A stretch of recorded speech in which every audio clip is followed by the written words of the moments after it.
Hey, so I'm headed in to see my man Ben right now. He has been cutting my hair for years at Ken Pavis Salon, and I just wanted you guys to get some insight as to how I get my hair cut and the things that you can be saying to your barber in order to get the best possible cut for yourselves. Let's go.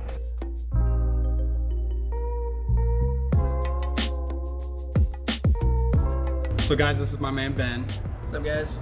He's been cutting my hair for years, and today we're going to be talking about how to go with something a little bit more appropriate for summer. He's going to tell you about what he does to my hair, and I don't know what else we'll talk about. We'll see. Typically, I cut your hair with scissors, which is going to, for you guys at home, it's going to grow out a little softer. It's not going to be quite as tight and clean, that classic kind of barbershop look, as opposed to clipper cuts. A, because they're shorter, and B, because they're cut so blunt, are gonna grow out a lot heavier and faster. I feel like a lot of guys have been doing the like crazy tight faded thing for a long time. Yeah, it always kind of ebbs and flows. And Yeah. It's been really tight for a while, and now it's getting a little looser.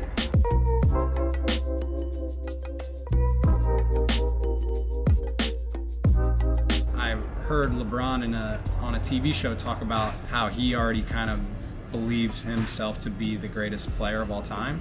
LeBron does? Yeah. For guys who may live in middle America or, that may not have like specialty shops, would you recommend a guy going into a predominantly female salon and looking for a haircut? I mean, it can be tricky. I feel like that fact alone, a lot of places having predominantly female or straight barbershops as options.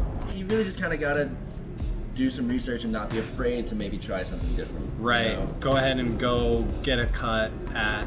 If you're consistently unhappy with what you're getting from a barbershop, try out a salon. How do you feel about like old school barbershops? Like a 1950s like.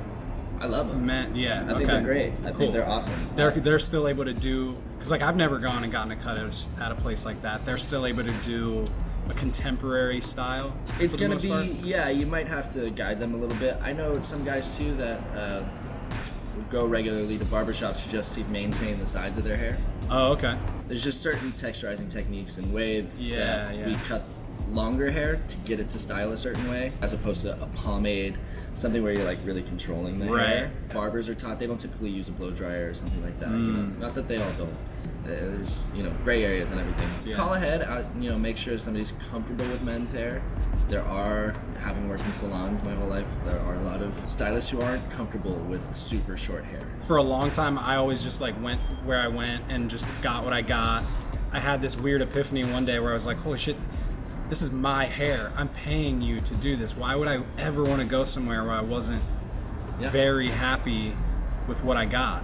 Like, I remember just being on the verge of tears several times because I was so unhappy going to like the mass chain places, especially the lower end ones. I think that's a big hang up for a lot of guys too, is they don't want to spend more than $15 or whatever they're spending on their haircut. But the equation I kind of always lay out for people is you might be spending twice as much on a haircut, but it should, they should come to me, will look good when you leave and for longer than the $20 haircut or whatever you're paying, because it's cut in a way to allow it to grow out. So at the end of the year, you're really not spending that much more money and your hair is looking better much higher percent of the time. We have the same thing in fashion. It's called like the cost to wear ratio. If you're gonna spend $250 on a pair of jeans, but you're gonna wear them 300 days a year, you're paying less than $1 every single time you wear those jeans. It ends up being nice to kind of be able to experience, you get the couple weeks of the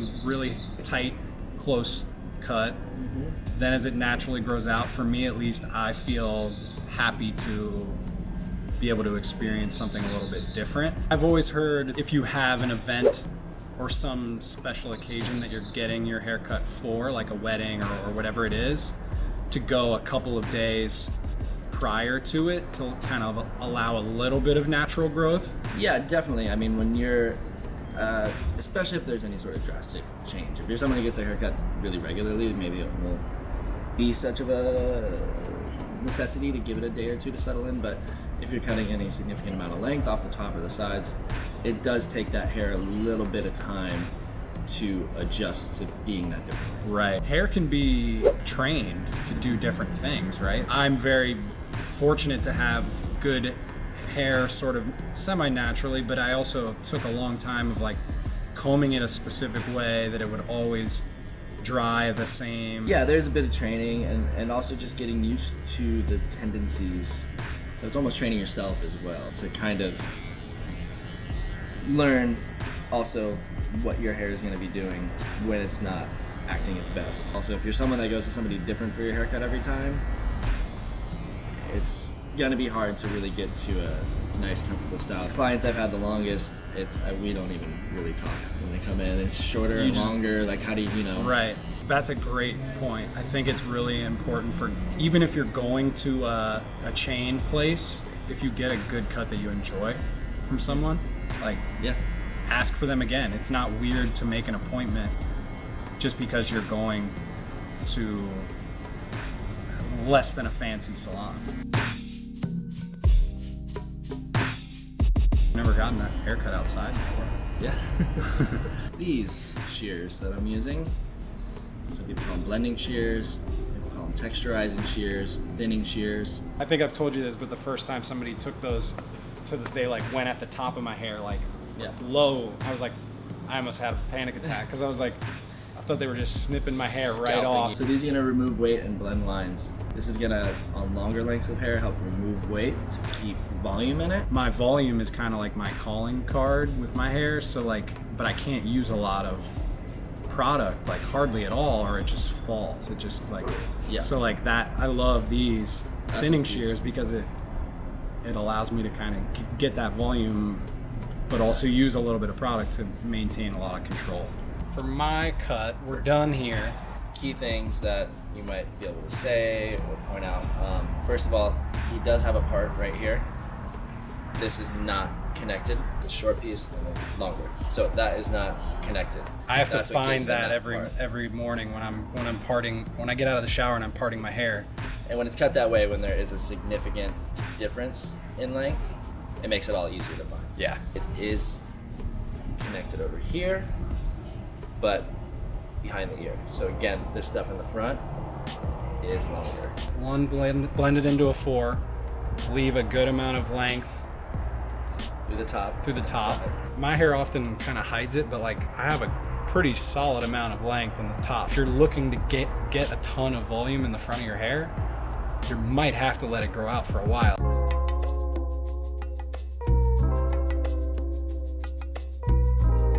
Love it. Yep. Beautiful. Well, I'm gonna go look good all over town. So thanks again to Ben. Of course. If you guys have any questions, let us know. Later.